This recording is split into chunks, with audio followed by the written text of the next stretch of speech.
Alright guys, here we go. Let's go do Cabbage Pass. I'm going to start the clock here. That's the end of the chain up area at the bottom side of the hill. And I'm going to go ahead and speed this up because this is a really long straightaway. You are already climbing the hill at this point here. Alright, now here we go. We're going around the first bend here. You're starting to get in a pretty good steep portion of the hill here. You can hear the motors really working hard. I'll throw this map up on screen here so you guys can see basically what we're doing. This is about 10 miles going up this grade. It's about a 2,100 foot vertical climb. So this is it's working the truck pretty hard going up this, especially if it gets warm out there because there is absolutely no reprieve. But I was really happy with how the truck's performing.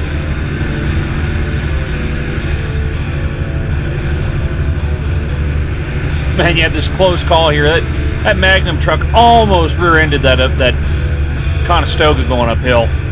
That could have been bad. You got to be a real dummy to rear-end somebody going uphill. But I wanted to throw these trucks in here so you guys could see them. And the reason is that these trucks are no more than 80,000 pounds. I'm about 132,000. And you can see they're coming by me, but they're not exactly walking away from me either. And they're having to work pretty hard for it too. That Magnum truck was probably empty with the way he was running.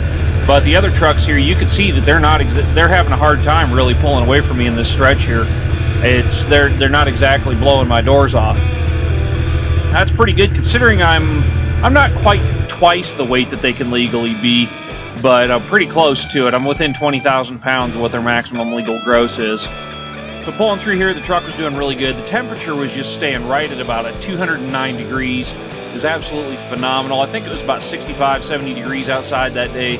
And so it's just performing beautifully. So here we are at the top of the hill. We're about 17 minutes and 51 seconds to come up that steep of a grade, 10 miles.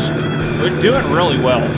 The truck pulled really well up this. I actually ran up the entire hill without touching the bottom side of the transmission. Most of it was in the top side of 5th or the bottom side of 6th. I was really impressed with that. I did hit the bottom side of 5th a couple of times and a couple of the steep portions in there. Overall, incredibly happy with how the truck performed today. It leaves me with just one conclusion, and that is that this new engine is a beast.